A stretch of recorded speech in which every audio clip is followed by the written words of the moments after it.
Westminster FM 101.2, your political radio station.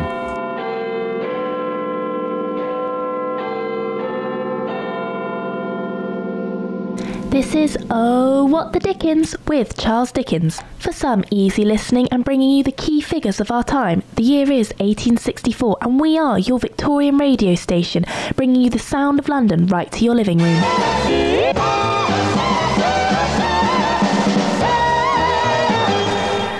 Good afternoon and welcome to today's episode of What the Dickens. This is Oh What the Dickens, The show where I, Charles Dickens, discuss the goings-on in Westminster and the British Isles. Today we have a special episode where I shall be talking exclusively to Anthony Ashley Cooper, the Seventh Earl of Shaftesbury, a gentleman who has made quite the impact on the political scene as a keen philanthropist and do-gooder. Born into aristocracy, Shaftesbury has spent the majority of his life working above and beyond his station in the interest of the poor and desolate. Since he began his career, Shaftesbury has defied his family's wishes and refused 2 cabinet posts in his 63 years of activity. Through his efforts, Shaftesbury has been able to contribute acts concerning lunacy in 1845, ragged schools unions in 1844, and the 10 Hours Act 1847. Undeniably, Shaftesbury, though a controversial figure in Parliament, can be regarded as one of the great philanthropists of this era. Certainly, I believe so. But first, let's discuss what's going on in the news at the moment. the news and sport updates brought to you by Pear Soap, improving complexion to give you that clean feeling. For all the Londoners listening, you'll be glad to know that a new terminus station has recently opened, named Charing Cross. This gives the trains another terminus to depart and arrive late from, but this one is at least very central to London. In fact, it couldn't get much more central, given that it marks the dead centre of our capital. In Sheffield, work continues to restore the breached dam wall following the Great Flood earlier this year, and fundraising efforts continue under the direction of the Mayor Thomas Jessup, who hopes to raise £42,000 to help the victims of such an awful tragedy. That marks the end of the news for this week. Now for the weather, sports and travel report. This is Jeffrey Jones now reporting the sports. Unfortunately, due to the poor weather these last few weeks, we have little to report. However, since last month's new legislation regarding the overarm bowl in cricket, we have seen a huge wave of change. The controversial move has brought new excitement to the game as we know it. We hope to see this radical new game changer creating a more exciting atmosphere. Keep an eye out for the exciting season we have ahead.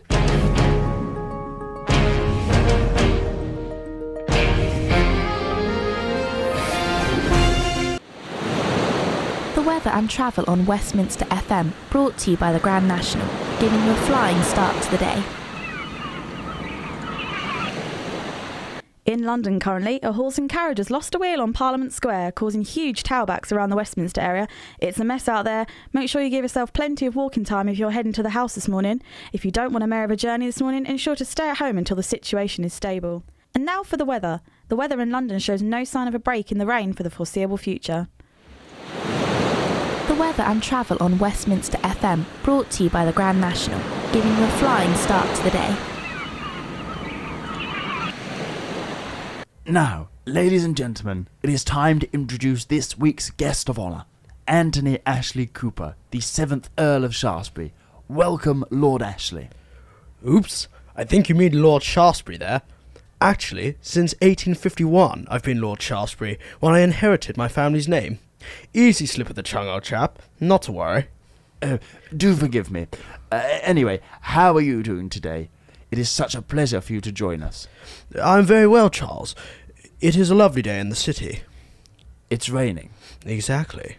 Well, despite the rain, would you say London is a better place for your hard work and philanthropy? Oh, well, maybe. Although, God save me, I would not like to take all the credit entirely.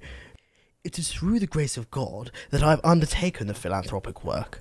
I am grateful to him that you have even suggested that London is a better place because of me. Though you have not been without your critics over the years.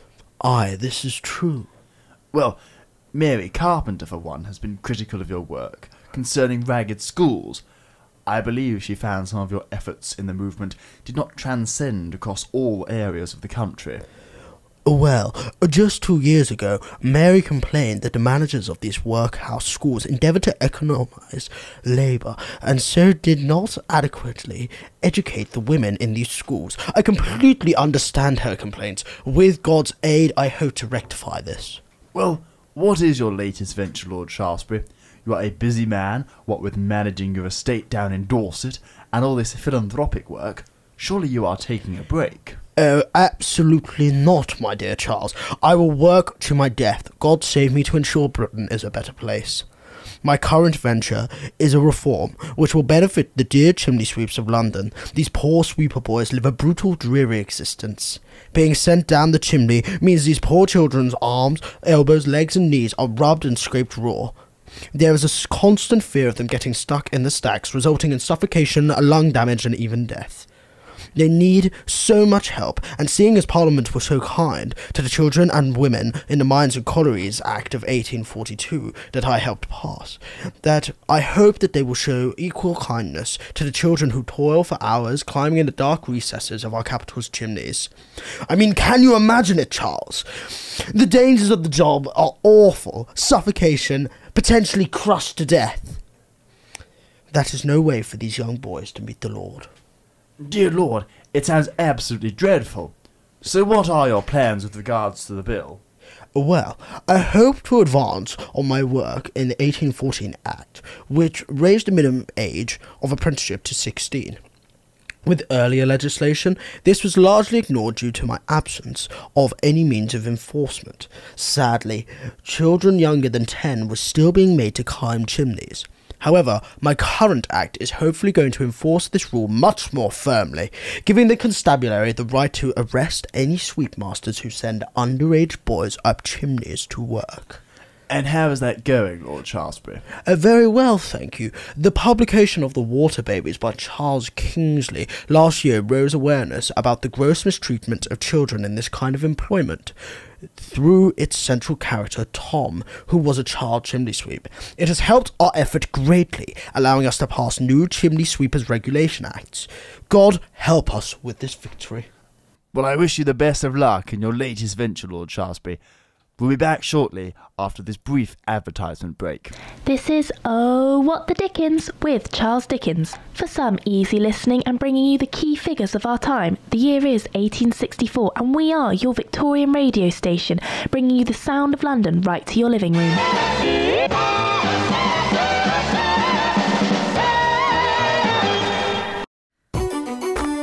Do you struggle to get your shoes to shine?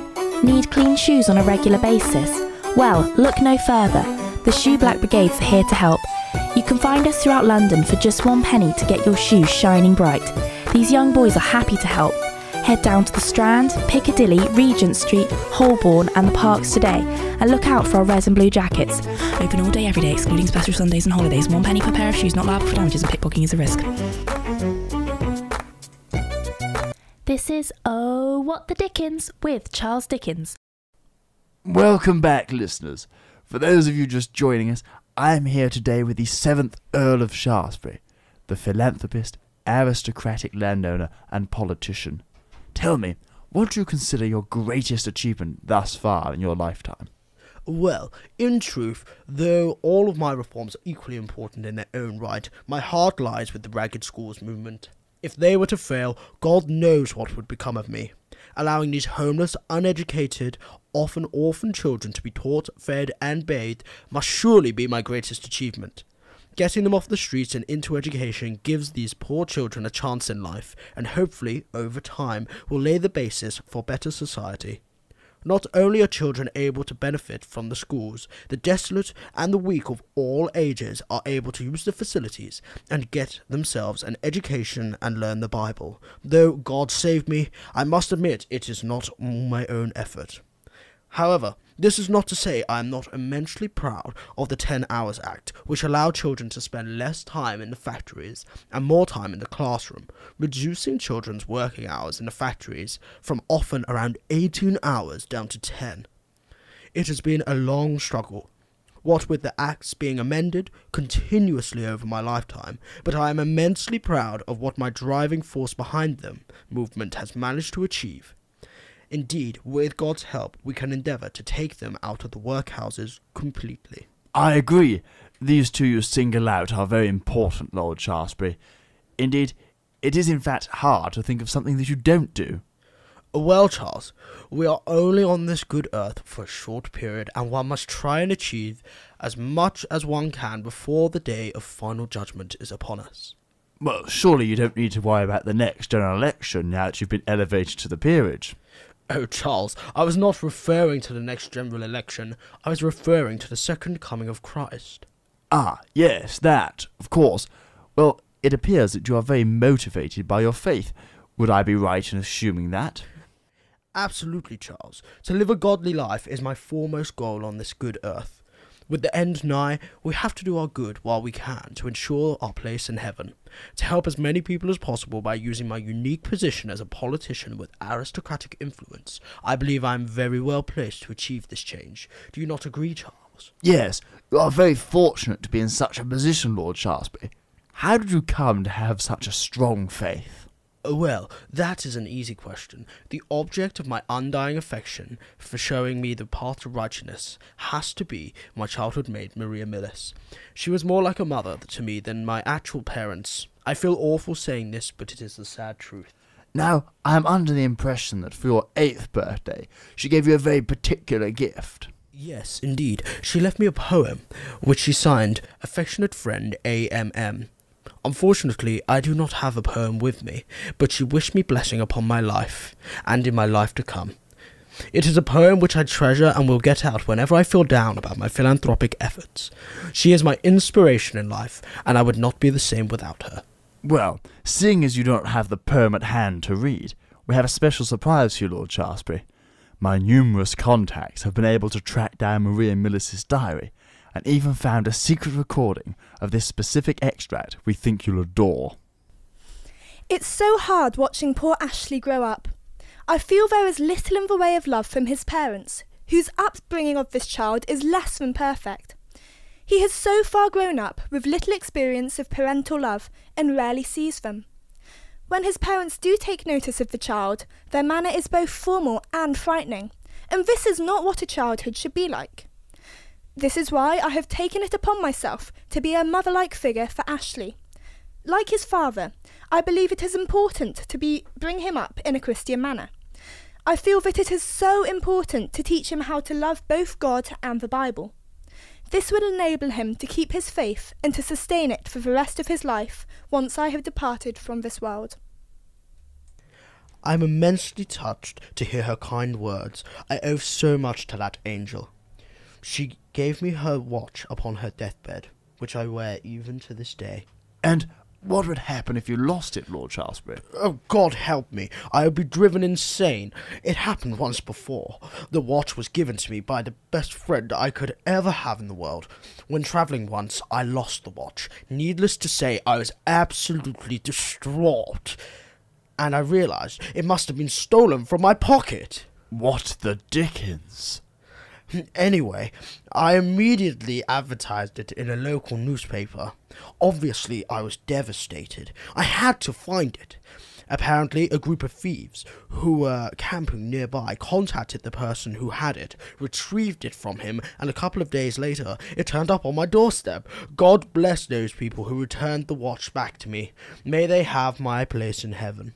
But what motivated a man like yourself, apart from your religion, to do so much for the poor? Well, whilst I was at school in Harrow, I remember watching a pauper funeral. It was a terrible scene. The funeral procession were intoxicated, and as a man stumbled, the body fell out of the coffin into the street. It was undignified and absolutely no way to meet the Almighty. Another lady who you hold very highly indeed is your wife, Lady Anne Spencer Churchill. I was able to speak to her recently on all matters concerning yourself. Lady Spencer Churchill, good day. Hello, Charles. Lady Churchill, what is your opinion on your husband's philanthropic works? I find it remarkable how he sacrifices so much to help others. even though it means some of our aristocratic equals turn against him. He is utterly selfless in everything he does. He won't like me saying this, but we ourselves as a family are not as well off as others may think. Having so many children and having to pay for the upkeep of our estate means we are hard done by, and the little money we do have goes straight to Anthony's efforts in improving welfare. He is truly a great man. He has cared for our family fantastically over our years together. Balancing himself between his work in philanthropy and providing and caring for us has proved a great struggle, but indeed he has pulled through. Yes, I believe this is all true. However, he does indeed suffer in melancholia. Well, I suppose he would not like me saying this, but indeed he does. The turmoil he encounters in his day-to-day life, witnessing the lack of welfare and education for the needy and weak in society, quite clearly has left an impact on him. Can you imagine seeing such sights every day? It makes him very anxious. I believe his diaries are a way for him to channel this melancholy, a way for him to shield it from the public and keep it within his own psyche. Though I do fear this makes it worse. This is such an uncommon illness that I do fret Anthony will not be able to seek help. We thank Lady Churchill for that brief interview. A very personal insight. Now, on to a slightly touchy subject. Shaftesbury, you must be aware that not everyone in Britain is a fan of you. Well, it is quite understandable. I am well aware within Parliament I have had numerous quarrels with my peers. They believe I am too much of a liberal. They think I am too forward-thinking. Indeed, I think they are willing to sacrifice the well-being of the desolate and the weak for their own profit. Ah, quite true, Lord Shaftesbury. You may be interested to know our production company were recently in Hull, where we spoke to John Miller, a factory owner, who had some rather critical words concerning you. This Shaftesbury character's starting to push me buttons. I can't see why he should be allowed to influence the conduct of my own factory. Reductions of the working hours having severe effects on the revenue produced and general efficiency of my production line. I've had to seriously reduce my working force following child legislation, but these families still need to monies and my consumers still need to products. This Shaftesbury character, trying to help the poor, really is just a rotten egg. Well, I do understand John's aggravation.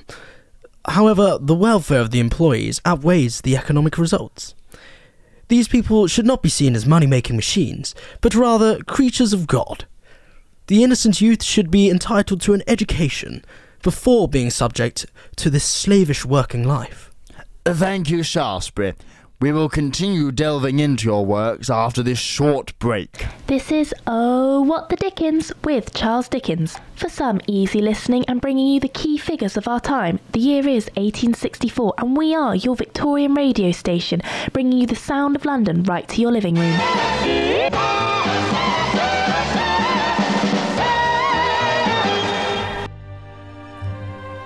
Every day, a child suffers in our great city due to poverty and malnutrition.